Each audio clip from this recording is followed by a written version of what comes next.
Hey everybody, I'm Ryan, CEO at GRIN, and today I'm joined by Rafa, GRIN's VP of Engineering. Rafa, you want to do a quick intro?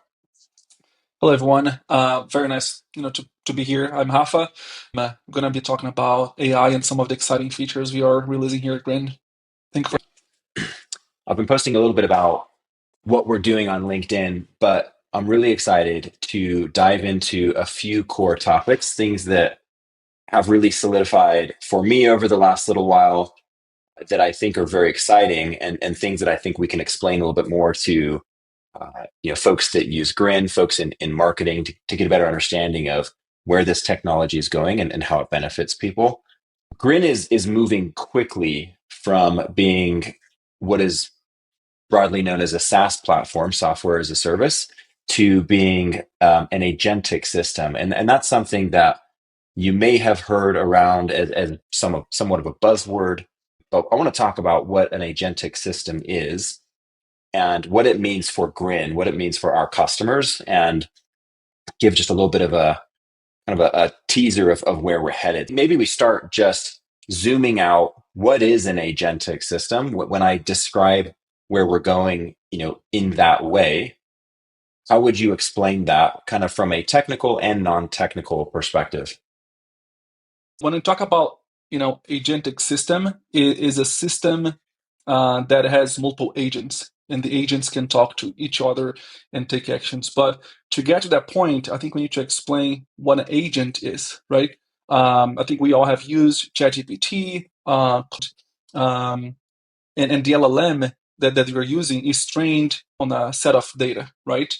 When you talk about agents, imagine that we are grabbing that knowledge and putting in a more specialized scope or context. So you're creating a specialized agent that understands your business, understands your brand, has more context about you, about your business, and you also start to give this agent, this AI, access to some tools. So now we go from a place where it is someone that is just listening to you or just doing a conversation to something that can actually take actions on your behalf. So when you talk about agents, it is that's the core of an agent. It is an AI that can execute tasks for you in whatever system it is embedded. And when you talk about an agentic system, it is a team of agents that can take actions, that can talk to each other, that can make recommendations. So that's like the high level of how agents work Yep. and what an agentic system is. Even being an engineer, I heard people talking about agentic systems for a little while, and I had my own sort of understanding of what I felt like that meant, but it took a little bit of time before I really felt like I had a deep understanding to the point where no longer did I feel like people were forecasting some kind of mythical future. I came to the realization that this is definitely happening. You can see a very clear path from where we are today to a future where we are using these agentic systems. It's not something that may happen. It's something that will happen. And I think what really made it clear to me was this concept that agents can use tools to accomplish certain tasks. And you can have a team of agents that have access to different types of tools to accomplish certain tasks. And as a result, can automate work that a human would otherwise normally do. And a good example of an agent that most people are very familiar with is ChatGPT. And you think about, what are the tools that ChatGPT has access to? Well, one very simple tool is the ability to read a file or an image, right? So I can image to ChatGPT and it can read that image and it can tell me what it sees, right? In fact, one of my favorite use cases actually is when you're traveling, you can snap a photo of something that you're visiting and ChatGPT can recognize where you are and give you a lot of history and detail about the thing that you're looking at. So that's an example of a tool. Now, imagine taking that and applying it to a system like GRIN. And if GRIN develops tools that agents can use, for example, a tool might be accessing our database of creators.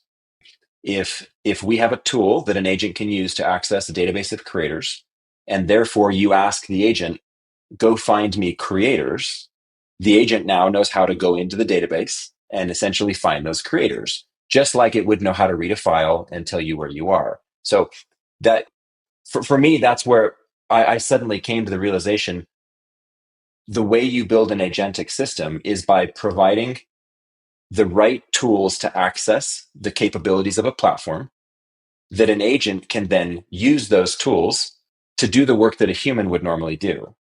So why don't we apply that a little bit more to the first agent that we've brought to market currently in a beta and talk a little bit about creator discovery. What tool have we created that agents are now able to interact with, and what does it mean for our customers? Yeah. You've talked about the tools, and they are definitely extremely important. There is just one extra thing that I'd like to add, that is the actual training, the resources. When you look at ChatGPT and those generic agents, they don't know about your brand, or they don't know about your business or you as a person. They only know what you talk to them on the chat, which is phenomenal already. But when you come into an application that is embedded into a platform and has like private data like GRIN, like your campaigns, that is very important also on how we train and how we give that extra context, extra resources to the agent. So now we have a pretty interesting combination of an agent that has a very specialized knowledge, like the creator discovery. We train that agent to be able to find creators, to source creators, to analyze creators with our own data. We then ingested the brand data, so it knows about you, it knows about your brand, it knows about your campaigns, the creators you like to work with, or that you worked in the past, and now also gave access to the search tools. So it's a combination of our expertise on sourcing creators, on your brand's materials and resources and campaigns, and access to external to tools that can find creators and can recommend creators. Now I have this combination of knowledge that can then provide creator recommendations for you. It's a really good point. I've used quite a few agents personally. ChatGPT is one I use most frequently, but I've used Grok and Metas and some others. What I really like about ChatGPT, even though some folks that I think are still trying to become more comfortable with AI would say it's creepy, the fact that ChatGPT remembers our past conversations and therefore knows more about me personally, right? So I can ask ChatGPT a question and it will have more context about me through our relationship and therefore be able to provide a more like nuanced or more personalized response than say if I were to go ask Grok or another agent that doesn't maintain that memory. So you bring up a good point, which is because GRIN is a platform that has the data about the brands that we work with in terms of their transactions, the creators that they've worked with, the campaigns that they've run, the performance and metrics that they've seen, that data is given to the agent as context that it is now familiar with. When it's asked a question, it knows about the brand. But not only that, we also are able to give the agent all of the educational material that we provide our customers, so that it also knows all of the strategies about creator Mhm. marketing and how we advise our brands to execute on that. So that's a really important point, and it's what makes a specialized agentic system like GRIN much more powerful than a generic agent like ChatGPT, because ChatGPT would not know any of those things. You would have to tell it, whereas we package all of that up so that our version of the agent is very knowledgeable about influencer marketing, very knowledgeable about your brand, very knowledgeable about the work that you've done. Exactly. So if you go to ChatGPT and ask ChatGPT to find, 10 creators for you in Salt Lake, that's going to probably give you a list of 10 creators. It does not mean that those are the creators you're looking for, or it's a good match for your brand or for your campaign. So we're going to talk about our creator search that we are now on beta. It is actually the opposite. We're going to actually vet those creators for you. So if you look at what the process to find a creator now, it is a very manual process. Like you need to go to a search tool We need to search for, search filters, audience range, or follower count, or location. And once you get that list, you need to manually go there and look at their audience data. You need to go to their profile. You need to look at their post. Understand what they post about, and that's all the work that we can and are automating on the creator search. You just give us a goal, a description, and with all the context that we have about how to source the creators from our own internal knowledge, what do you know about your brand, and the access to the tools that we have, we can go source the creator for you. We can go pull their audience data. We can go pull their post. We can understand how the post and the creator match to your brand and to your campaign goal. So at the end, we don't give you a list of just like a search, basic search that we've done. We have vetted, we have enriched, we have analyzed those creators, and we are recommending them to you. Not only that, we also give you the reason why we're recommending or why we are rejecting. We might have sourced a creator that was not a good match. I'm going to tell you, we don't recommend this creator because of XYZ. At the end, if you want to take a deeper look and maybe you think that's a good creator for you, you also have the option to. But we are always giving the context on why that decision, why the agent, why the AI made the decision to approve or reject a creator that we originally sourced. Yeah, I think that that this is a really fun topic because we spent a lot of time kind of obsessing over this feature as we were building it, really around one primary goal, which is how do we save our customers time? How do we do the work for our customers that we can do so that they have more time to do the work that we can't do?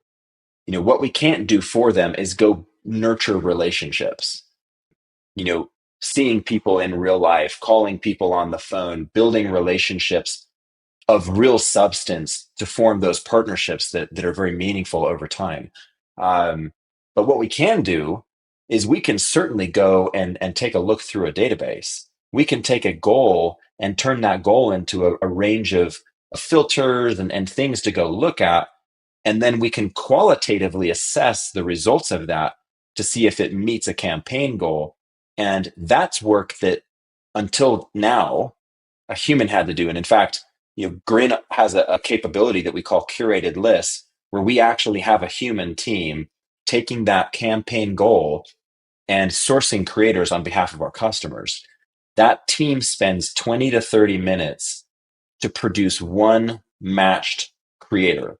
And the reason for that is the process of looking at a quantitative and more of a structured database to find a creator that matches your goal requires a lot of iteration. And maybe the first filtered set doesn't have exactly the right match. And so then you're tweaking filters and you're changing hashtags and you're changing keywords and you're going back and you're looking for lookalikes. And then, you're kind of browsing and ultimately you find somebody, but that process takes 20 to 30 minutes, right? Well, if the agent can do all of that, and the agent can go and can scan thousands of these profiles while you're grabbing a coffee or doing something more important, then the agent really does save you time. The agent actually creates value. And I've been talking about this a little bit on LinkedIn, but I've seen a lot of companies talking about AI, and when you double click to see really what is it that they've built, I would call it much more like form over function, but much more hype, where it might be interesting, but it certainly doesn't actually do work on behalf of the feature that you and the team have built for creator discovery is really creating a lot of like initial wow factors. People use it and they have this like, whoa, that is going to change the game of creator marketing, because that's going to save me so much time that I can focus now on something else that it's really going to make meaningful impact on my program. So where I want to pivot to, in the last couple of minutes here as we wrap up, is where we're headed, because creator discovery is just the start. It's just, we are actively working on a much broader system and creator discovery is what we've got our customers currently using. But why don't you walk me through a little bit about how you're thinking about taking that agentic approach where the agents are doing work on behalf of our customers, and how you're thinking about applying that to the broader, set of workflows and activities that our customers typically have to do. We do know that creator discovery is just the first step on building our campaign. There is also other steps like sending emails or activating a creator or creating the discount codes or the links and many other actions that the team now needs to do manually that we can automate with AI. What we're doing next is first really trying to understand from the brands, from the users, where they spend most of their time doing manual work or things that can be automated. We're not trying to make assumptions and build things that we think should be automated, that we think should work this way. I'm really talking to the brands and to the users and getting the feedback on like what you're using or doing our day to day that we can automate.